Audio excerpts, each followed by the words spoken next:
Hi friends, मैं संजय प्रजापति। आप लोग कैसे हैं? मैं तो अच्छा हूं, आप भी अच्छे होंगे। तो चलिए दोस्तों, आज जो है पढ़ते हैं हम। इसके पहले की वीडियो में देखिए, आपको हम बता दें कि इसके पहले की वीडियो में जो है 3.4 को हम पढ़ा चुके हैं। तो आज हम लोग पढ़ने वाले हैं 3.4, लेकिन किसका है? मैथ है और NCERT का है, क्लास 10th का है। क्लास 10th है और यहाँ पे जो लेसन है 3rd है। इस विधि का नाम है वज्र गुणन विधि। इस विधि को हम लोग बहुत आसानी से समझेंगे, जो कि बहुत लड़के बोलते हैं कि ये समझ में नहीं आता है, टेढ़ा होता है, ऐसा होता है। अगर आप फार्मूला समझ में आ जाता है आपको, तो जल्दी से आप आसानी से कर लेंगे। तो चलिए देखिए, इसको हम बताते हैं। यहाँ पे देखिए क्या है कि A B और यहाँ पे कर लेते हैं दोस्तों इसके पहले C। ओके, और देखिए B से इंड हुआ है, तो इसके पहले हम लिख ले रहे हैं B।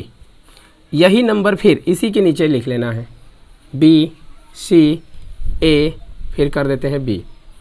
इसके ऊपर लिख लेना है X, इसके ऊपर लिख लेना है Y और इसके ऊपर 1। अब देखिए क्या होगा, इसको हम 1 मान लेते हैं, इसे भी 1 कर लेते हैं, इसे भी 1 कर लेते हैं, इसे भी 1 कर लेते हैं। 1 तो लिखने आता ही होगा आपको। नेक्स्ट बात है कि इसको हम सेकंड मानते हैं। देखिए यहाँ पे सेकंड हो गया, इसको भी सेकंड कर लेते हैं, इसको भी सेकंड कर लेते हैं और इसको भी सेकंड कर लेते हैं। फिर हमें क्या करना है? देखिए इसके ऊपर x है, तो x को पहले लिख लेना है ऐसे बाई। उसके बाद क्या करना है?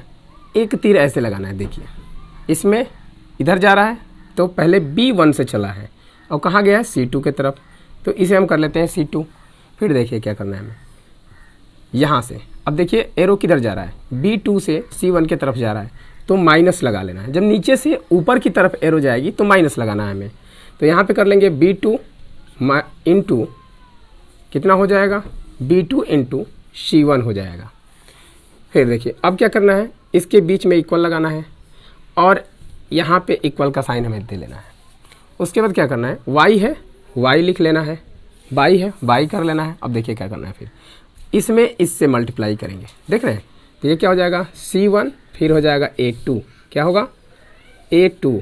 अब देखिए फिर नीचे से ऊपर की तरफ मल्टीप्लाई करेंगे तो माइनस हो जाएगा C2 A1। पुनः देखिए हम क्या कर सकते हैं, इसको इक्वल लिखेंगे और ये 1 है तो 1 कर लेंगे बाई। अब देखिए फिर वैसे ही करना है, पहले हमें हर हाल में ऊपर से ही एरो को लगाना है। तो देखिए ये क्या है?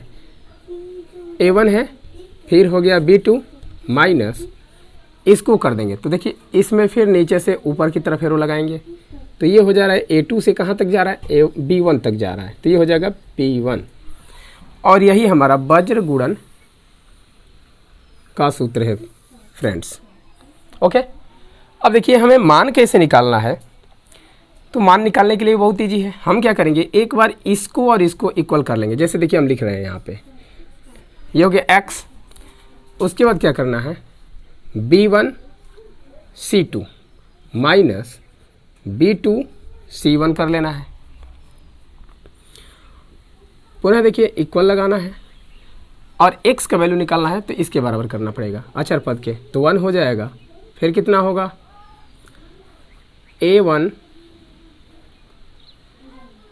B2 माइनस A2 B1 हो जाएगा। यहाँ से हम x का मान निकालेंगे फ्रेंड्स। अब देखिए x का वैल्यू कैसे निकलेगा यहाँ से?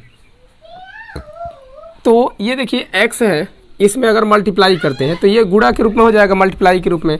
तो यहाँ से कर लेंगे x इक्वल टू हो जाएगा, इसमें मल्टीप्लाई करेंगे तो ये ऊपर चला जाएगा, मतलब हो जाएगा B1 C2 minus B2 C1 by. अब देखिए क्या हो जाएगा, ये वाला इसके नीचे हो जाएगा, ये हो जाएगा A1 B2 minus A2 B1 हो जाएगा। और यहाँ से हम x का वैल्यू आसानी से प्राप्त कर सकते हैं, और ये तो आपको इक्वेशन में दिया ही रहेगा इतना। ओके, तो चलिए ये तो हमारा निकल गया x का वैल्यू। अब देखिए y का वैल्यू हमें निकालना है, तो हम क्या करेंगे? यहाँ पे बता दे रहे हैं, देखिए y बाई कर लेना है हमें, जितना ही ये है देखिए C1 A2 माइनस कितना है फिर C2 A1 इजकल टू, इसको भी इसी अचर पद के बराबर करेंगे। तो यहाँ पे हो जाएगा 1 बाई A1 B2 माइनस हो जाएगा A2 B1, इस तरह से होगा फ्रेंड्स। और यहाँ से क्या करेंगे, अगर y हमें निकालना है तो हम क्या करेंगे, y इजकल टू, अब देखिए इसमें मल्टीप्लाई करेंगे तो ऊपर चला जाएगा, तो ये हो जाएगा C1 A2 minus C2 A1 by, अब देखिए इसको करेंगे तो मल्टीप्लाई के रूप में आएगा, तो मल्टीप्लाई इधर होता है तो दूसरे तरफ आएगा तो डिवाइड में हो जाएगा, तो ये हो जाएगा A1 B2 minus A2 B1, और इस तरह से फ्रेंड्स ये बन गया हमारा y का वैल्यू। अब देखिए फ्रेंड्स, एक बात ये है कि बहुत लड़के जो है इसे भूल भी जाते हैं कि कैसे हमें याद रखना है। तो बस एक बात याद रखिए आप कि देखिए यहाँ पे क्या है, यहाँ पे देख रहे हैं कि स्टार्ट हो रहा है आपका कितने से, तो B से, यहाँ पे क्या है A है, तो आपको ये याद रखना है। तो देखिए B से स्टार्ट हो रहा है, तो इसका अगर हम शॉर्टकट अगर ट्रिक बनाते हैं तो x इजकल टू कितना हो जाएगा, ये हो जाएगा, यहाँ पे देखिए क्या है 12 है, तो BC होता है, तो यहाँ पे लिख लीजिए 12 माइनस कर लीजिए कितना 21 21 बाई, यहाँ पे करेंगे तो क्या होगा, देखिए ये हो जाएगा 12 माइनस हो जाएगा 21। अब आपको बस ये याद रखना है कि यहाँ पे B1 है तो यहाँ पे B2 हो जाएगा, देख रहे हैं, यहाँ पे C है तो यहाँ पे C हो जाएगा, देख रहे हैं, और यहाँ पे देखिए क्या है, यहाँ पे AB है यानी कि BC, और फिर क्या चलेंगे, देखिए यहाँ से BC और फिर चलेंगे नीचे AB देख रहे हैं BC AB, बस ये नंबर आपको याद रखना है। इस तरह से ये ट्रिक हो गया किसका, x का वैल्यू निकालने के लिए। अब देखिए y का वैल्यू ऐसे ही निकालना चाहें तो हम निकाल सकते हैं, ट्रिक बना सकते हैं कितना, तो ये हो जाएगा 12 माइनस 21 बाई, अब इसको कर लेना है 12 माइनस 21, इस तरह से हमारा y का वैल्यू निकल जाएगा। अब इसमें भी हमें ये याद रखना है कि यहाँ पे देख रहे हैं क्या है, C है, वहाँ पे क्या चीज़ है, B है, तो यही आपको याद रखना है दोस्तों कि यहाँ पे एक लाइन यहाँ पे शॉर्ट में लिख सकते हैं किससे स्टार्ट हो रहा है, ऊपर वाला एक लिख लीजिए, नीचे वाला लिख लीजिए, तो देखिए ये हो जाएगा C1 A2, तो फिर आगे आप समझ जाएंगे कि यहाँ पे C1 था तो इस बार C2 हो जाएगा और यहाँ पे A1 हो जाएगा। इस तरह से इसको भी कर सकते हैं, क्या चीज़, देखिए ये किससे हो रहा है, यहाँ पे है A1 और B2, तो यहाँ पे एक याद रखिए क्या है, देखिए A1 हो जाएगा B2 हो जाएगा, ऐसे इस पर भी लिख सकते हैं। तो इसे नोट करना है तो नोट कर सकते हैं फार्मूले को, और चलिए इसमें एक और फार्मूला है उस फार्मूले को बताते हैं, उसके बाद जो है हम लोग एक्सरसाइज की तरफ बढ़ेंगे। ओके फ्रेंड्स, कभी कभी जो है प्रश्न में पूछ देता है कि ये बताइए कि इस जैसे दो इक्वेशन दे देगा, यहाँ पे है A1x plus B1y plus C1 is equal to 0, ये पहला इक्वेशन हो गया। दूसरा हो जाएगा A2x plus B2y plus C2 is equal to 0। Okay friends, और ऐसे दो इक्वेशन इस रूप में दे देगा, और कभी कभी पूछ देता है कि ये बताइए कि इस समीकरण का जो हल है वह किस प्रकार का हल है, मतलब कहने का कि अद्वितीय हल है, क्या चीज़, अद्वितीय हल, अद्वितीय हल है या अपरिमित रूप से अनेक हल है, अपरिमित रूप से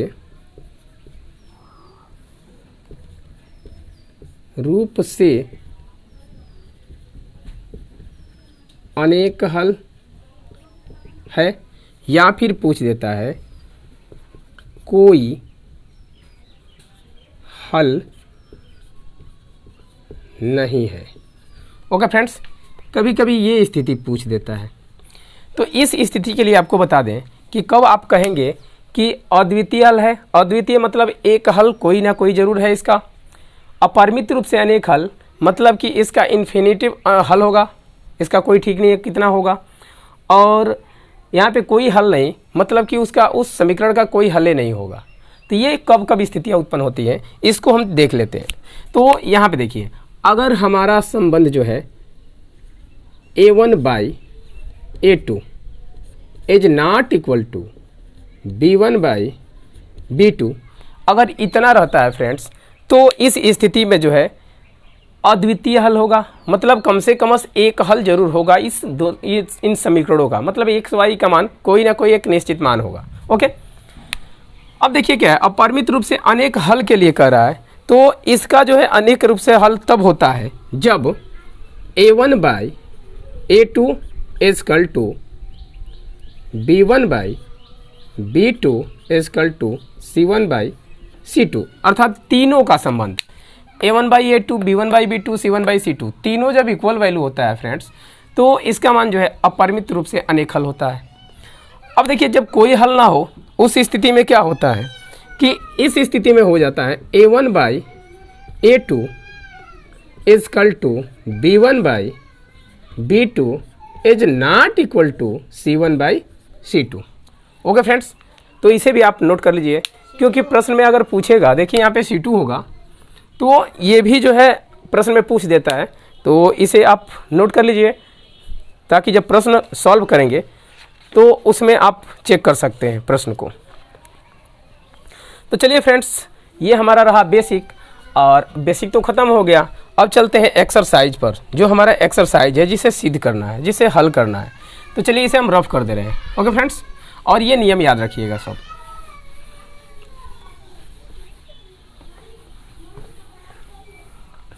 अब देखिए फ्रेंड्स, इसका पहला प्रश्न कह रहा है, फर्स्ट प्रश्न में बहुत सारे ऑप्शन हैं, तो इसमें पहला इसके कुछ शर्तें हैं, इन शर्तों को पढ़ लिया जाए।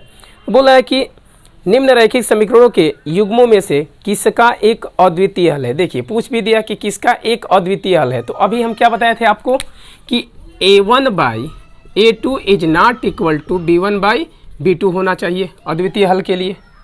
फिर कह रहा है कि किसका कोई हल नहीं है। देखिए कोई हल के लिए नहीं है, बताए थे हम, अभी बताए हैं क्या चीज़ होता है, a1 by a2 is equal to b1 by b2 is not equal to c1 by c2 होता है, कोई हल नहीं होता है। तो अब फिर कह रहा है और या किसके अपरिमित रूप से अनेक हल हैं, और इसका अभी हम बताए हैं कि अनेक हल कब होगा, जब ये तीनों इक्वल होगा, मतलब 1 by a1 by a2 is equal to b1 by b2 is equal to c1 by c2। Okay friends, अगर इतना रहता है तो अनेक रूप से अपरिमित हल होगा।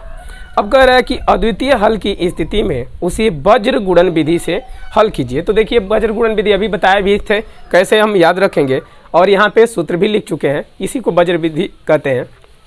इस विधि से हम इसे हल करेंगे। तो इसमें देखिए पहला बोल रहा है, इसमें पहला प्रश्न क्या है, तो पहला प्रश्न दिया हुआ है x minus 3y, x minus 3y, ए माइनस है 3 इजकल टू 0। ये हो गया हमारा फर्स्ट इक्वेशन।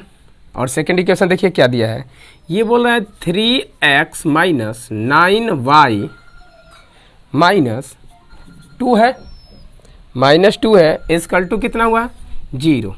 ओके फ्रेंड्स, और इस तरह से ये सेकेंड इक्वेशन हो गया। अब हमें क्या करना है कि इन्हें ही मान लेना है। तो देखिए ये क्या है, इसका गुणांक अगर कुछ नहीं रहेगा दोस्त तो 1 मानेंगे, याद रखिएगा, जब जिसका गुणांक कुछ नहीं रहता है उसे 1 मान लेते हैं।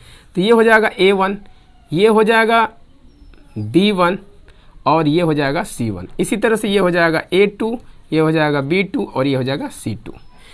तो पहले हमें क्या करना है, चेक करना है कि किसका हल है, किसका हल नहीं है। और इसमें दिया हुआ है कि अगर अद्वितीय हल है तो उसे वज्र गुणन विधि से, मतलब इस प्रकार का अगर हल होगा तो वज्र गुणन विधि से उसे सॉल्व कर लेना है फ्रेंड्स। तो चलिए चेक कर लेते हैं इसे।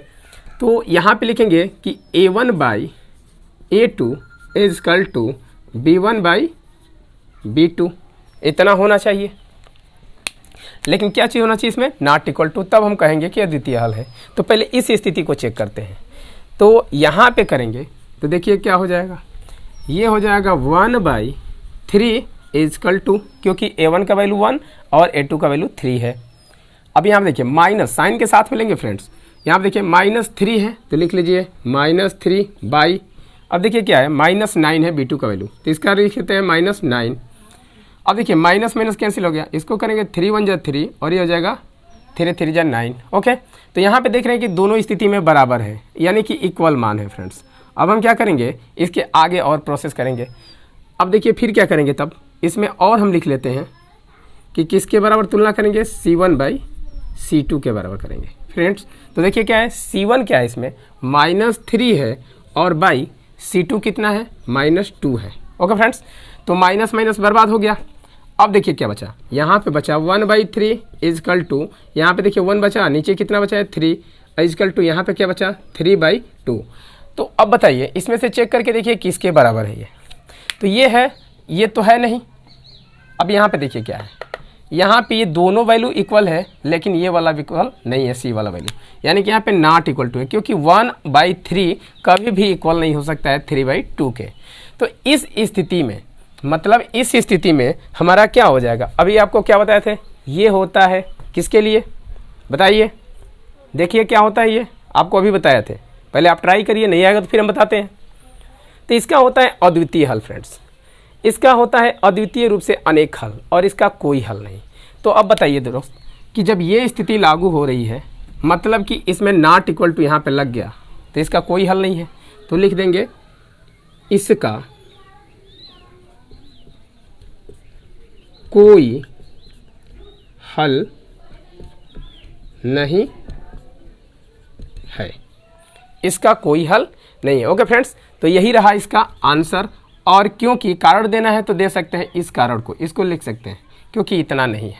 ओके फ्रेंड्स, तो चलिए इसे हम रफ करके इसका दूसरा ऑप्शन कर लेते हैं। देखिए फ्रेंड्स, सेकंड ऑप्शन क्या है, ये बोला है 2x + y इजकल टू कितना है 5 है। अब यहाँ पे हम क्या करेंगे, इसको इधर लेके आएंगे दोस्त, क्योंकि यहाँ पे देख रहे हैं कि c का वैल्यू उधर है, इसको इधर ले लेते हैं। तो ये हो जाएगा 2x + y। अब देखिए इधर क्या है, प्लस है, इसका कान पकड़ के इधर लाइए, देखिए यहाँ पे प्लस है तो निगेटिव हो जाएगा, मतलब रो के तो आएगा, कुछ ना कुछ तो इफेक्ट होगा ही होगा। तो यहाँ पे हो गया क्या 0, ये हो गया इक्वेशन फर्स्ट। अब देखिए इसको हम इक्वेशन बनाते हैं तो क्या हो जाएगा, यहाँ पे देखिए तो ये हो जाएगा 3x, फिर कितना है +2y है, देखिए ये भी प्लस है, इसका भी कान पकड़िए इधर लेके आइए, तो देखिए कुछ ना कुछ तो इफेक्ट पड़ेगा, क्योंकि दूसरे तरफ से इधर आएगा तो माइनस हो जाएगा, ये भी इक्वल हो जाएगा 0। और ये हो गया सेकंड ऑप्शन, सेकंड इक्वेशन। अब देखिए यहाँ पे हो गया a1, इसका लिख सकते हैं वैल्यू, a1 का वैल्यू कितना है 2 है, और यहाँ पे b1 का वैल्यू कितना है फ्रेंड्स, कुछ नहीं है तो 1 है प्लस में, क्योंकि प्लस साइन है, और c1 का वैल्यू कितना है फ्रेंड्स -5 है। अब इसी तरह से इसमें भी चूज कर लीजिए, देखिए a2 का वैल्यू कितना है फ्रेंड्स 3 है, b2 का वैल्यू कितना है सेकेंड है, और c का वैल्यू कितना है, c2 का वैल्यू कितना है -8 है फ्रेंड्स। अब हम चेक कर लेते हैं पहले इसका अस्तित्व है कि नहीं है, और अस्तित्व है तो किस प्रकार का है, अद्वितीय हल है, अब परिमित रूप से, ये देखिए तो ऑप्शन है। चलिए ये तो बता ही चुके हैं, तो इसे हम क्या कर लेते हैं, रफ कर लेते हैं फ्रेंड्स। ओके, चलिए देखिए, तो यहाँ पे संबंध को स्थापित करते हैं। पहले हम a1/a2 is equal to b1/b2 is equal to c1/c2 लिख लेते हैं। अब देखिए क्या है, a1 का वैल्यू कितना है 2 आया है, 2 रख लीजिए, बाई फिर कितना है a2 है, देख रहे हैं a2 का वैल्यू कितना है 3 है, 3 रखिए। अब देखिए क्या है, फिर यहाँ पे b1 है, b1 का वैल्यू कितना है 1 है, तो इजकल टू है बीच में 1 रख लीजिए। यहाँ पे देखिए क्या है 2 है, 2 पुट करिए, फिर देखिए क्या है इक्वल है, फिर -5 है, -5 नोट कर लीजिए। और यहाँ पे देखिए क्या है, ये कितना है देख रहे हैं -8 है, तो -8 रख लीजिए। अब देखिए माइनस माइनस बर्बाद हो गया। अब यहाँ पे देखा जाए तो स्टार्टिंग में ही हमें मिल रहा है क्या चीज़, कि ये कभी इक्वल नहीं होगा, क्योंकि 2/3 और 1/2 कभी भी इक्वल नहीं होता है फ्रेंड्स। ओके, तो यहाँ पे क्या हो गया कि अद्वितीय, मतलब कि इस स्थिति में यह वाला हमें दिख रहा है कि यह इक्वल नहीं है, तो इसमें क्या अद्वितीय हल है। तो जब अद्वितीय हल है तो इसे हमें वज्र गुणन विधि से हल कर लेना है फ्रेंड्स। तो इसको हम लिख लेते हैं कि अद्वितीय रूप से अद्वितीय हल होगा। क्या होगा फ्रेंड्स, अद्वितीय हल होगा, अद्वितीय हल होगा। ओके फ्रेंड्स, तो अद्वितीय हल में हमें क्या करना है, वज्र गुणन विधि, और यहाँ पे हम लिख चुके हैं, तो x y का वैल्यू हमें पुट करना है, निकालना है। तो देखिए क्या है, x इजकल टू क्या है, यहाँ पे देखिए फार्मूला, जो फार्मूला है वही लिखना है हमें, इसलिए हम फार्मूले को नोट में साइड कर दिए हैं, साइड में नोट कर दिए हैं ताकि आप लोग आसानी से समझ जाएंगे। देखिए क्या है, b1 है, और b1 का वैल्यू देखिए कहाँ है, b1 का वैल्यू 1 है, तो 1 हो जाएगा इनटू, अब देखिए क्या है c2 है, और c2 का वैल्यू कितना है फ्रेंड्स -8 है, -8 हो जाएगा। और फिर देखिए क्या है, फार्मूले में माइनस लगा हुआ है, फिर हम माइनस लगा लेंगे। फिर क्या है, देखिए यहाँ पे b है और b2 है, और b2 का वैल्यू कितना है 2 है, 2 लिख लीजिए इनटू, फिर क्या है देखिए c1 है, और c1 का वैल्यू कितना है -5 है, -5 नोट कर लीजिए अपन। अब देखिए क्या है, a1 है और a1 का वैल्यू 2 है, तो 2 नोट कर लेंगे इनटू B2 है और B2 का वैल्यू कितना है फ्रेंड्स, यहाँ पे B2 का वैल्यू जो है वो 2 है। ओके, तो 2 नोट कर लेते हैं। अब देखिए माइनस है, माइनस नोट करेंगे, फिर क्या है A2 है और A2 का वैल्यू कितना है फ्रेंड्स, देख लीजिए इसमें A2 का वैल्यू है 3, तो 3 यहाँ पे नोट कर लेंगे इनटू, उसके बाद से देखिए क्या है B1 है और B1 का वैल्यू कितना है, देख रहे हैं यहाँ पे जो यहाँ पे वैल्यू फाइंड कर लिए हम लोग, वही वैल्यू इसमें पुट करके सॉल्व कर लेना है, तो ये 1 हो जाएगा। अब देखिए इसको हम सॉल्व करेंगे तो 8 में -8 में 1 से मल्टीप्लाई होगा तो क्या आएगा, माइनस का 8 आएगा, माइनस और माइनस कितना हो जाएगा, मल्टीप्लाई करने पर प्लस हो जाएगा, क्योंकि -5 है -2 है और 5 2 जा कितना हो जाएगा 10 हो जाएगा, बाई कितना होगा, देखिए 2 2 जा 4 हो गया और माइनस हो जाएगा 3, और ये किसके इक्वल चल रहा है फ्रेंड्स, x के इक्वल चल रहा है। अब देखिए यहाँ से अगर हम x का वैल्यू निकालें तो क्या हो जाएगा, x = हो जाएगा, यहाँ पर देखिए 10 में से 8 जाएगा तो कितना बचेगा, माइनस तो बचेगा नहीं क्योंकि बड़ा है ये, और बड़े का साइन रखते हैं तो 2 हो जाएगा। और देखिए यहाँ पे 4 में से -3 करेंगे तो क्या बचेगा 1, अर्थात x का जो वैल्यू आएगा वह कितना आएगा फ्रेंड्स, 2 आएगा।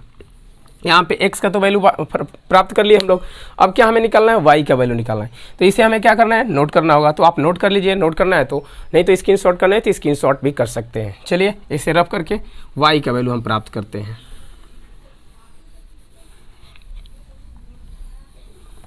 अब देखिए फ्रेंड्स y = कितना है, देख लीजिए यहाँ पे y = है C1 है और C1 का वैल्यू कितना है, -5 है, -5 रखिए इनटू, अब देखिए क्या है A2 है और A2 का वैल्यू कितना है फ्रेंड्स 3 है, तो 3 नोट कर लेंगे, फिर कितना है माइनस है C2 है और C2 का वैल्यू देखिए क्या पे -8 है, तो ये हो जाएगा -8 इनटू, फिर कितना है वहाँ पे देखिए क्या है A1 है और A1 की वैल्यू कितना है 2 है, 2 नोट कर लेंगे फ्रेंड्स, और बाई यहाँ पे देखिए क्या है A1 है और A1 की वैल्यू कितना है फ्रेंड्स 2 है इनटू, फिर क्या है A2 है और A2 की वैल्यू देखिए कितना है, A2 की वैल्यू कितना है फ्रेंड्स, A2 की वैल्यू भी 2 है, 2 नोट कर लेते हैं, माइनस यहाँ पे करेंगे B2 की वैल्यू भी 2 है, 2 रख लेते हैं, और यहाँ पे देखिए क्या है माइनस हो गया, फिर क्या है A2 है और A2 की वैल्यू कितना है 3 है, 3 नोट कर लेंगे इनटू, फिर क्या है B1 है और B1 की वैल्यू 1 है फ्रेंड्स, और इसको हम क्या कर लेते हैं मल्टीप्लाई, देखिए माइनस और यहाँ पे प्लस है, कोई साइन नहीं रहता प्लस रहता है, तो माइनस और प्लस में मल्टीप्लाई होगा तो साइन माइनस ही आएगा, और 5 3 जा कितना हो जाएगा 15 हो जाएगा, और देखिए माइनस मल्टीप्लाई करने पर प्लस हो जाएगा, और 8 2 जा फ्रेंड्स 16 होता है। अब यहाँ पे करेंगे देखिए 2 2 जा कितना होगा 4 होगा, और माइनस कितना हो जाएगा 3 1 जा 3, और ये y के इक्वल चल रहा है फ्रेंड्स। अब यहाँ से करेंगे तो y = कितना हो जाएगा, 16 में से 15 जाएगा तो 1 आएगा, बाई यहाँ पे क्या बचेगा 4 में से 3 जाएगा तो 1 आएगा, या अर्थात यहाँ से हम कह सकते हैं कि y = कितना वैल्यू आएगा 1 आएगा, तो यहाँ से y का वैल्यू इतना निकल गया, और इसके पहले x का वैल्यू निकाले थे जो कितना आया था वह 2 आया था फ्रेंड्स। तो इस तरह से जो है हमारा क्वेश्चन जो है सेकंड सॉल्व हो गया। ओके फ्रेंड्स, तो चलिए लेट ना करते हुए हम क्या करते हैं, इसका दूसरा थर्ड ऑप्शन करते हैं। तो आई होप कि आपको वीडियो समझ में आ रहा होगा, तो समझ में आ रहा हो तो लाइक कीजिए, देख क्या रहे हैं तुरंत लाइक कीजिए और दोस्तों के पास शेयर भी कीजिए। ओके फ्रेंड्स, तो चलिए इसे रब करना होगा, तब तक के लिए वीडियो पॉज करके हम अगला काम करते हैं।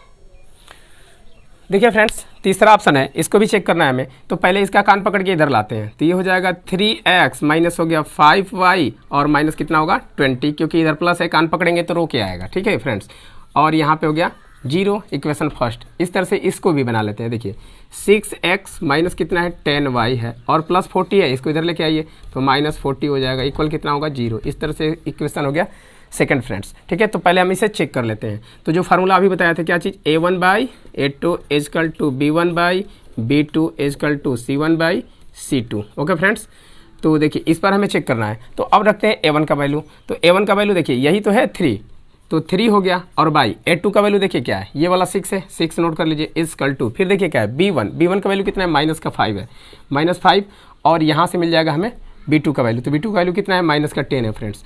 उसके बाद इक्वल कर लीजिए, फिर क्या होगा c1 का वैल्यू देखिए कितना है -20 है, और बाई c2 का वैल्यू कितना है माइनस का 40 है। ओके फ्रेंड्स, तो यहाँ पे करते हैं, तो 3 1 जा 3 हो जाएगा, 3 2 जा 6, इसको करेंगे तो माइनस में बर्बाद हो गया, 5 से 5 1 बार में बर्बाद, और ये 10 2 बार में बर्बाद हो जाएगा, ये माइनस माइनस कैंसिल हो गया, 21 जा 20, 22 जा 40 होता है फ्रेंड्स। ओके, तो यहाँ पे चेक किया जाए तो ये हो जाएगा 1/2 इजकल टू हो जाएगा 1/2 इजकल टू 1/2। तो इस तरह से फ्रेंड्स देखते हैं कि तीनों जो है वो इक्वल है, तो इस तरह से कौन सा होगा, तो अपरिमित रूप से अनेक हल होगा फ्रेंड्स। अपरिमित रूप से अनेक हल होगा। तो जब अनेक हल होगा तो इस स्थिति में हमें इसे हल नहीं करना है, केवल हमें जो अद्वितीय हल होगा उसी रूप में हमें हल करना है, तभी हल करना है, नहीं तो ऐसा हल नहीं करना। तो बस यहाँ पे लिख लीजिए अपरिमित रूप से, अपरिमित रूप से अनेक हल है। ओके फ्रेंड्स, यही रहा आपका आंसर। ठीक है, तो चलिए इसे हम क्या कर लेते हैं, इसे हम रफ कर दे रहे हैं और रफ करके एक और ऑप्शन है उसको कर ले रहे हैं। ठीक है, तो लंबी वीडियो ना जाए इसके लिए हम वीडियो को पॉज कर ले रहे हैं। देखिए फ्रेंड्स, तो इसका चौथा ऑप्शन जो है इसको भी पहले हमें चेक करना है, तो चेक कर लेते हैं। यहाँ पे कोई गुणांक नहीं है इसका, तो हमें क्या है, एक है। और यहाँ पे क्योंकि चलिए फार्मूला पहले लिख रहे हैं, तो ये हो जाएगा A1, फिर हो जाएगा A2 is equal to B1/B2 is equal to C1/C2। Friends, formula लिखने से ना भागिए, फार्मूला बार बार लिखिए, जितने बार पूछ रहे हैं उतने बार लिखिए, क्योंकि मैथ ही ऐसा सब्जेक्ट है जो अभ्यास करने से लर्न हो जाता है, याद हो जाता है। ठीक है, इसे लर्न नहीं करना पड़ता है, तो आप फार्मूले लिखने में मत खिचकिचाइए। ठीक है, जो भी है वो तुरंत फार्मूला लिखा करिए। चलिए देखते हैं, तो यहाँ पे करेंगे तो A1 का वैल्यू क्या है, 1 है, और A2 का वैल्यू कितना है फ्रेंड्स, 3 है। 3 नोट कर लेते हैं। इजकल टू देखिए क्या है, -3 है, और बाई कितना है फ्रेंड्स, -3 है। तो आप इसे चाहें तो आगे भी कर सकते हैं और चाहें तो इतने पर भी रोक सकते हैं, क्योंकि यहाँ पे इक्वल नहीं होगा। देखिए 3 1 जा 3, 3 1 जा 3, मतलब ये आ गया 1/3 इजकल टू हो गया 1, इजकल टू कितना हो जाएगा 1। और ये देखिए 1/3 और 1 कभी भी इक्वल नहीं होगा फ्रेंड्स, तो यहाँ पे ये नॉट इक्वल है, अर्थात यहाँ पे यह जो वैल्यू हमें यहीं पे प्राप्त हो गया, क्या चीज़, कि यह अद्वितीय हल है। तो यहाँ पे नोट कर लेंगे क्या है, ये अद्वितीय हल है इसका। तो अद्वितीय हल होगा, इसका जो हल होगा फ्रेंड्स वो क्या होगा, अद्वितीय हल होगा। तो चलिए इसे हम सॉल्व कर लेते हैं। तो इसे तो रफ करना पड़ेगा, तो इसे हम रफ कर लेते हैं फ्रेंड्स। ओके, और यहाँ पे देखिए जैसा कि हम फार्मूला लिख चुके हैं वज्र गुणन विधि का, उस विधि को लिख ले रहे हैं। देखिए यहाँ पे क्या है, B1 है, तो B1 का वैल्यू देखिए क्या है। यहाँ पे अगर भूल जा रहे हैं तो नोट कर लीजिए A1, ये हो जाएगा B1, फिर हो जाएगा C1, यहाँ पे करेंगे तो ये हो जाएगा A2, B2, और ये हो जाएगा फ्रेंड्स C2। ओके, तो देखिए क्या है यहाँ पे x का वैल्यू हमें निकालना है, तो यहाँ पे V1 है, और V1 का वैल्यू क्या है फ्रेंड्स, तो देखिए B1 का वैल्यू -3 है, तो -3 हो जाएगा इनटू, अब देखिए क्या है, C2 है, और C2 का वैल्यू कितना है, यहाँ से मिल जाएगा हमें माइनस का 15, तो -15 हो जाएगा माइनस। अब देखिए क्या है, B2 है, तो B2 का वैल्यू कितना है, -3 है, तो यहाँ पे हम नोट कर लेते हैं -3 इनटू, अब देखिए क्या है, फिर यहाँ पे देखिए क्या है, C1 है, और C1 का वैल्यू कितना है, -7 है, तो इसका हम नोट कर लेते हैं -7, और बाई, अब देखिए इसका हम वैल्यू रखा जाए तो A1 है और B2 है, तो A1 का वैल्यू कुछ नहीं तो 1 है, इनटू B1 का वैल्यू कितना है, B2 का वैल्यू कितना है, -3 है, तो -3 नोट कर लीजिए। फिर कितना होगा, देखिए माइनस लग जाएगा बीच में क्योंकि फार्मूला है। अब यहाँ पे क्या है, A2 है, और A2 का वैल्यू कितना है फ्रेंड्स, 3 है, 3 नोट कर लेते हैं। और फिर क्या है, यहाँ पे देख रहे हैं क्या है, B1 है, और B1 की वैल्यू कितना है, -3 है, तो -3 हो जाएगा फ्रेंड्स। और इसी का हमें सॉल्व कर लेना है, इसको सॉल्व कर लेंगे तो हमारा x का वैल्यू आ जाएगा। तो चलिए इसको सॉल्व करते हैं। तो माइनस में माइनस प्लस होगा, तो प्लस हो जाएगा, माइनस माइनस मल्टीप्लाई हुआ तो आप 15 3 हो जाएगा 45 फ्रेंड्स। और यहाँ पे देखिए माइनस और माइनस प्लस हो जाएगा, लेकिन यहाँ पे फिर माइनस है तो प्लस में माइनस से होगा तो क्या होगा, माइनस हो जाएगा, क्योंकि माइनस माइनस प्लस और फिर इसमें करना है मल्टीप्लाई माइनस है तो क्या होगा, माइनस हो जाएगा फ्रेंड्स। ओके, तो देखिए यहाँ पे क्या हो जाएगा, माइनस हो जाएगा, और 7 3 कितना होगा, 21 होगा। बाई देखिए कितना हो जाएगा, माइनस और प्लस, माइनस हो जाएगा मल्टीप्लाई, और 3 1 जा 3 होगा, और माइनस क्या हो जाएगा, प्लस हो जाएगा, 3 3 जा 9 होगा फ्रेंड्स। अब यहाँ से करते हैं तो ये क्या हो जाएगा, देखिए 5 में से 1 जाएगा, 4 बच जाएगा। यहाँ पे देखिए क्या है, 4 है, 4 में से 2 जाएगा तो 2 आएगा ना। अब यहाँ पे देखिए 9 है, 9 में से 3 जाएगा फ्रेंड्स, क्या आएगा, 6 आएगा, और इसको बर्बाद करेंगे कितना होगा, 4 हो जाएगा। अर्थात x इजकल टू कितना आ गया, हमारा आंसर 4 आ गया फ्रेंड्स। यहाँ पे x का तो वैल्यू आ गया, अब हमें प्राप्त करना है, फाइंड करना है किसका वैल्यू, y का वैल्यू फ्रेंड्स। तो चलिए हम y का वैल्यू तुरंत प्राप्त करते हैं। तो y का फार्मूला देख लीजिए क्या है, यहाँ पे देख रहे हैं फार्मूला C1 है, तो यही लिख दे रहे हैं यहाँ पे y इजकल टू, देखिए C1 है और C1 का वैल्यू कितना है फ्रेंड्स, -7 है, तो -7 होगा, और इनटू, अब देखिए क्या है, A2 है, और A2 का वैल्यू कितना है फ्रेंड्स, 3 है, फिर माइनस है, माइनस नोट कर लीजिए, C2 है, और C2 का वैल्यू कितना है, -15 है, इनटू, अब देखिए क्या है, A1 है, और A1 का वैल्यू कुछ नहीं है तो क्या है फ्रेंड्स, 1 है, यहाँ पे कुछ नहीं है तो क्या है, 1 मान लीजिए, 1 है। अब देखिए बाई, अब देखिए क्या है A1 और A1 का वैल्यू क्या है 1 ही है। अब देखिए B2 का वैल्यू कितना है, तो B2 का वैल्यू देखिए कितना है फ्रेंड्स, B2 का वैल्यू -3 है, -3 नोट कर लीजिए और माइनस अब कितना है फ्रेंड्स, यहाँ पे देखा जाए तो ये है A2 और A2 का वैल्यू कितना है फ्रेंड्स, यहाँ से देखिए A2 का वैल्यू 3 है इनटू फिर A1, अब देखिए क्या सॉरी B1 देखिए B1 कितना है फ्रेंड्स, तो B1 का वैल्यू -3 है, तो यहाँ पे हम नोट कर लेते हैं -3। ओके, अब इसे हमें सॉल्व कर लेना है, तो देखिए माइनस और प्लस माइनस ही होगा और 7 3 कितना हो जाएगा 21 और माइनस इसको करेंगे तो माइनस माइनस क्या होगा प्लस हो जाएगा और ये 15 हो जाएगा फ्रेंड्स।